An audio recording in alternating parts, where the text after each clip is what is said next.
अस्सलाम वालेकुम नाजरीन, मैं हूँ खावर गुलजार और आप देख रहे हैं प्रोग्राम आमना सामना। और जैसा कि आप जानते हैं कि मैं हूँ डेरा गाजी खां से और आज मेरे साथ फिर साथ दे रहे हैं लाहौर से अतीश शाह साहब। और आज हम बात करेंगे पीडीएम के जलसों के हवाले से। जी अस्सलाम वालेकुम दिल साहब, आप मुझे सुन पा रहे हैं? जी वालेकुम सलाम खावर साहब, मुझे आपकी आवाज़ आ रही है जी। कैसे हैं आप? जनाब कैसी?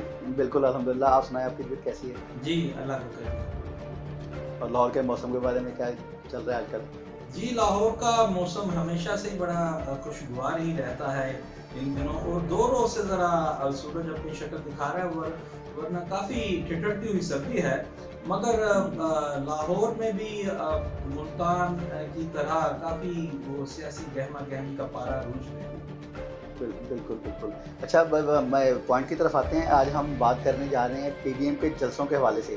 आपको पता है कि पीडीएम ने एक जलसों का सिलसिला शुरू कर रखा है और फिर गिलगित-बल्तिस्तान के इलेक्शन भी थे बीच में, उस दौरान भी इनके जलसे जारी रहे। और अब आपको पता है कि मुल्क में कोरोना की दूसरी लहर जो है वो एक शिद्दत अख्तियार करती जा रही है और हुकूमत बारहा इस बारे में आगाह कर चुकी है कि लोग इज्तिमा से परहेज़ करें। बल्कि इस सिनेरियो में स्कूल्स भी बंद कर दिए गए हैं, बच्चों को घरों में रहने का कहा गया है। लेकिन पीडीएम इस वक्त मुल्तान में जलसा करने पे बज़ीद है, जो कि एक पीपल पार्टी का यौम तसीस भी है। वो बज़ीद है कि हम क्राउड में लोगों को इकट्ठा करेंगे, ग्राउंड में आएंगे और जलसा करेंगे। इसके बारे में आप क्या कहेंगे? जिसे आप गिनते थे आशना, जिसे आप कहते थे बावफा, मैं वही हूँ मोमिने मुब्तला, तुम्हें याद हो कि ना याद हो। खावर साहब, मैं वही पाकिस्तानी अवाम का नुमाइंदा हूँ, यानी उसकी आवाज़ हूँ कि जिसके गम में कल 2 माह 3 माह कबल यही मुत्तहिदा अपोजिशन इस फिक्र में मुब्तला थी कि कोरोना हो जाएगा, इमरान खान लॉकडाउन नहीं कर रहे। और बिलावल जरदारी साहब की गवर्नमेंट ने तो अपने सूबे में सिंध में लॉकडाउन बहुत जल्द कर दिया था, कम बेश कोई 21-22 दिन कबल। और ये जी बिल्कुल, सिंध ने जी ये इमरान खान साहब के लिए कह रहे थे घूमते वक्त के लिए कि ये लोगों की जिंदगियों से खेलना चाहते हैं, और आज यही अपोजिशन हमें अपने जलसों में पीडीएम की सूरत में हमारे बच्चों को यहाँ में बुलाकर हरावल दस्ते की तरह इस्तेमाल कर रही है। तो अजीब दौड़ रही है। और साथ ही आपको पता है कि 1 रोज कबल बख्तावर जरदारी साहबा की जो मंगनी हुई है उसमें बिलावल जरदारी साहब ने शिरकत नहीं की क्योंकि वो कोरोना पॉजिटिव हैं। और देखिए क्वारंटाइन किया हुआ उन्होंने अपने आप को। जी मैंने क्वारंटाइन किया हुआ है। जी क्वारंटाइन किया हुआ है उन्होंने अपने आप को। देखिए सगा भाई सगी बहन, उस बहन के जिनकी माँ उनके सर पे नहीं और बाप शदीद दलील है, वहां शामिल नहीं होते कि मुबादा कहीं कोरोना फैले ना। और अपनी जान की इन लोगों को इतनी फिक्र है, मगर जानों और मतवालों की जान से खेलने के ये लोग किस तरह दबे हैं कि उन्हें ये बुला रहे हैं, तरगीब दे रहे हैं कि आप जलसों में आए। साथ ही साथ ये भी आपको पता है कि वहां पे बिलावल हाउस में जो भी मेहमान आए बख्तावर साहबा की मंगनी की तकरीब में, उनसे उनकी कोरोना रिपोर्ट ली गई, फिर उन्हें क्लियरेंस दी गई। यानी अपनी निजी महफिल में अपनी जात के वास्ते, अपनी जान के वास्ते कितना वो हिफ्ज़े मा तक़द्दुम ये वो तमाम एहतियाती तदाबीर इख्तियार कर रहे हैं, मगर अवाम के बेटों बेटियों और बड़ों बूढ़ों को ये बुला करके उनकी जान से खेलने के डरते हैं। अजीब ही बात है। और आपने जिस तरह बात की कि मुल्तान में ये लोग करना चाह रहे हैं, और पीपल्स पार्टी हमेशा से अलमबरदार रही बसों में खुदी के ये जमहूरी जमात है। तो इस जमहूरी जमात का आज रवैया ये है कि वहां कादिर गिलानी साहब और अली गिलानी साहब, कादिर गिलानी साहब ने कैटेगोरिकली कहा कि भाई हम यहाँ आ गए हैं, ये वो कासिम बाग ग्राउंड में उसी जलसे जहां पे जलसा करना है, और यहाँ हुकूमत की अगर कोई रिट होती तो हमें वो रोकते ना। यानी वो हुकूमती रिट को खुद से ही चैलेंज कर रहे हैं। आप मुझे बताइए, आप इसको क्या जमहूरी इक़्तिदार कहेंगे? अच्छा, इसमें कोई दो राय नहीं। बात करना चाहूंगा, एक तरफ तो हम ये देख रहे हैं कि ये ओपोजिशन को रोक रहे हैं। अगर देखा जाए तो हुकूमत जो कुछ इकदाम ऐसे कर रही है, बाज़ दफ़ा उनके कुछ जलसे जुलूसों के हवाले से मैं बात करूंगा, वो चीज़ें सामने आ रही हैं कि ख़ुद भी इत्माद से इज्तनाब नहीं कर रहे हैं। तो उसके बारे में हम क्या कहेंगे कि हुकूमत को खुद भी तो चाहिए ऐसी चीज़ों से परहेज करे जिससे उनको बातें ना सुनना पड़े। जी आपने दुरुस्त फरमाया, और हुकूमत वक्त को ये बातें सुननी पड़ी और और सुनानी बनती भी थी सुनाने वालों की, क्योंकि उन्होंने भी जो जलसे जुलूस किए और वो तो विड्रा कर चुके हैं उससे। कोई 7-8 रोज कबल वो विड्रा कर चुके हैं कि वो कोरोना पैंडेमिक के सिलसिले में हिफ्ज़ मातकदम के तौर पर कोई जलसे जुलूस नहीं करेंगे, और इसमें कोई दो राय नहीं जी। ये भी जमहूरी इक़्तिदार का खासा है कि एजिटेशन होना चाहिए, जलसे जुलूस होने चाहिए, मगर पीडीएम है क्या कि मौलाना फजलुर रहमान साहब की फजीलत जरा सुनिए कि उन्होंने आज से कोई 6-7 रोज कबल जो पश्तून तहफ़्फ़ुज़ मूवमेंट के वो जो सरबराह हैं वो मोहसिन दावड़ साहब, उनकी एक इजलास में पीडीएम के मौलाना फजलुर रहमान साहब से जरा तू तकार हो गई, थोड़ी तलखी हो गई, तो मौलाना साहब ने उनके जलसों में आने की पाबंदी लगा ली। अब मुझे ये बताइए, ये है पीडीएम के अपनी जात के वास्ते जरा ऊंची आवाज में बात हो जाए तो इतनी आपको हजीमत महसूस होती है कि आप उस बंदे की एंट्री बैन कर देते हैं, मगर इसी पीडीएम के प्लेटफॉर्म से मुल्की इदारों के खिलाफ जो जुबान इस्तेमाल होती है उसको हम लोग ये पीडीएम के जो सरकर्दा लीडरान हैं ये उसको उसकी क्लैरिफिकेशन देने की कोशिश करते हैं, मगर अपनी जात के वास्ते नहीं करते। इनके लिबास से इनकी जात मुल्क के वतन अजीज से ज्यादा मुकद्दम है। बिल्कुल। अच्छा, मैं यहाँ पे ना एक इस सारा जो आप बात कर रहे हैं इस पर सब जारी बात है, किसी के खिलाफ हो भी नहीं सकता, होना भी नहीं चाहिए, क्योंकि कोरोना की लहर पाकिस्तान में नहीं पूरी दुनिया में फैली हुई है और पूरी दुनिया से मुतासर हो रही है, और अवाम जो है, लोग जो हैं मर रहे हैं बेचारे, और कोई बहुत से मुतासर भी हो रहे हैं। लेकिन मैं यहाँ पर एक ज़रा थोड़ा सा चेंज करूँगा मौजू को कि आपने ये गौर किया कि अब ये जो पीडीएम का जलसा होने जा रहा है इसमें इसको जो इनकी जो बख्तावर की जो इसके बिलावल की बहन है उसको इंट्रोड्यूस कराने जा रहे हैं। ये उसका नाम मेरे ज़हन में नहीं आ रहा जी, वो आसफे जरदारी को। तो ये क्या उस सिनेरियो में अगर हम ये देखें कि ये बिलावल को एक प्री प्लान तो नहीं इस तरह किया गया कि इसको पीछे करके हम उसको आसफे को आगे ला के देखें कि उसकी पब्लिक में क्या फिजराई मिलती है उसको?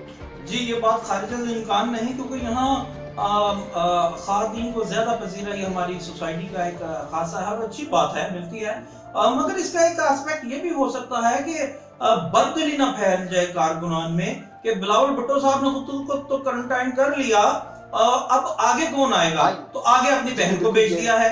अब ये भी एक इसका एस्पेक्ट हो सकता है कि आप अपने जेलों को देखें, जिस तरह बिलावल साहब ने आज एक स्टेटमेंट दिया है, उनका ये जो पकड़ दकड़ मुल्तान में हो रही है, ये हमारे जेलों के खिलाफ अगर कार्रवाई की गई तो अच्छा नहीं होगा, किसी जेले को नुकसान नहीं पहुंचना चाहिए। और यहाँ लीडरान कह रहे हैं कि वो गिलानी साहब के साहबजादे फरमा रहे थे कि अगर कारकुनों को रोका गया तो कारकुनान आपे से बाहर हो जाएगी।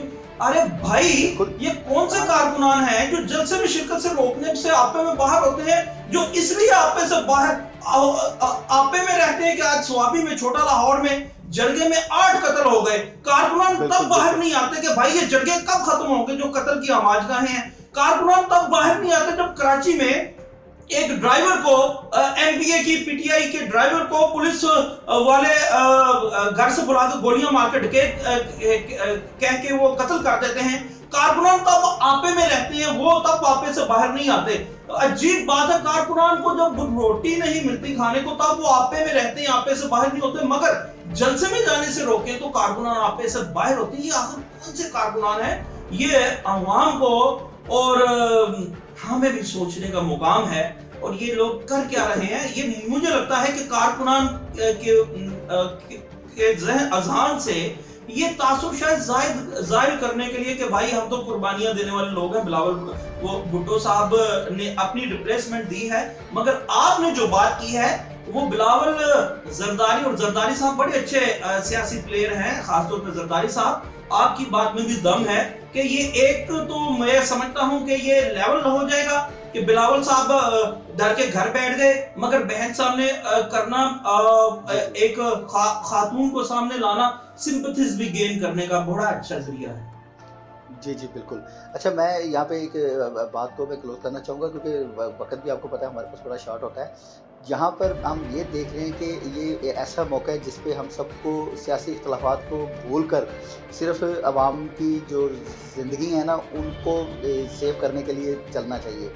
तो इसके लिए तो बेहतर यही है कि इन जलसे जुलूसों से थोड़े अरसे के लिए हम इनको रोक दें, तो ये सबके लिए बेहतर है। तो दूसरी तरफ हम ये देखते हैं कि सियासतदान वाक़ई पाकिस्तान में जो सियासतदान है ना वो अवाम के लिए नहीं सोचते, वो सिर्फ़ अपने मफादात। अभी थोड़ी देर पहले जो आपने बात की कि फजल रहमान साहब ने जो उनको रोका है कि सिर्फ़ अपनी ज़ात को सुपीरियर करना है, और इसी तरह मैं समझता हूँ कि पाकिस्तान की जो सियासतदान है वो सिर्फ़ अपने आप को फ्रंट लाइन पर रखते हैं, अवाम के लिए कुछ नहीं करते। क्योंकि इस चीज़ का इदराक मुझे उस वक़्त हुआ है जब मैं लाहौर छोड़ के ये डेरा गाज़ी खां में आके बैठा हूँ। यहाँ पर मैंने आके देखा है कि अभी ज़िंदगी यहाँ पर सदियों पीछे है। अगर हम लाहौर और इस शहर का कंपैरिजन करें तो मुझे दुख होता है कि वाकई जो पिछले सियासतदान हैं उन्होंने पाकिस्तान में कुछ भी नहीं किया, अगर इन हलकों को, इन इलाकों को हम देखें तो। और बड़े दुख से देर आए दुरुस्त आए, जब आप लाहौर में मेरे साथ स्टूडियो में बैठे होते थे तो बड़ी गुश्तनुमाई किया करते थे मेरे इस पॉजिटिव क्रिटिसिज्म पे जो मैं माजी के हुक्मरानों पे करता था। लेकिन मुझे सियासतदानों पे दुख हो रहा है कि वाकई सियासतदान जो है ना वो अपने मफाद के लिए ही करते हैं जो उन्होंने करना होता है, अवाम के लिए कुछ भी नहीं करते। जी बिल्कुल ऐसा ही है। मेरा भी इत्तेफाक हुआ है 5-7 दफ़ा डेरा गाजी खान आने का, और आपका इनविटेशन है, हम जरूर फिर से जी मैं तो बहुत जरूर आइए। वहाँ रूह घायल हो जाती है। और ये देखिए ये इलाका कौन सा है, अभी आप जो ब्रेक के दौरान बात कर रहे थे या हमारे दरमियान की, यहाँ यूरेनियम यहाँ से निकलता है इस इलाके से, इसकी कितनी इम्पोर्टेंस है वतन अजीज के वास्ते। और यहाँ पे मामला ये है कि बच्चों को बैठने के लिए स्कूलों में बेंचेस मुहैया नहीं है, और बच्चे बड़े बूढ़े जानवर गाय भैंस बकरी के साथ पानी पी रहे हैं, और ये एक घाट से पानी पी रहे हैं। और ये जमहूरियत जिसके अलमबरदार ये है ना, ये मौत के घाट उतार रहे हैं जमहूरियत को। आपने दुरुस्त वही अदील साहब, मैं यही सॉरी बात काट रहा हूँ कि हम यही कहेंगे कि हमें सियासी इख्तिलाफात को इस वक्त अब कम से कम अब ख़त्म कर देना चाहिए, क्योंकि अब ज़िंदगी जो है वो जो आप समझ लीजिए जो ये कोरोना के जद में है, कातिल। हाँ जी, कोरोना के जद में, उसके अलावा जो दुनिया में जो तरक्की हो चुकी है उसके हवाले से अगर देखें तो ये लोग वाकई ही रिवेंज में हैं। ये वाकई लोग जो है ना सही करते हैं कि अगर हम कहते हैं कि ये लोग क्रिमिनल हो रहे हैं, क्रिमिनल क्यों ना हो, जब वो उन इलाकों की तरक्की देखेंगे और अपने इलाकों में अपने बच्चों को ज़मीन पर बैठ के पढ़ता देखेंगे तो उनके अंदर तो लावा ही बनेगा ना। वो तो यहाँ से वो रिवेंज से वो किसी ना किसी को मारने के लिए भी तैयार हो जाएंगे।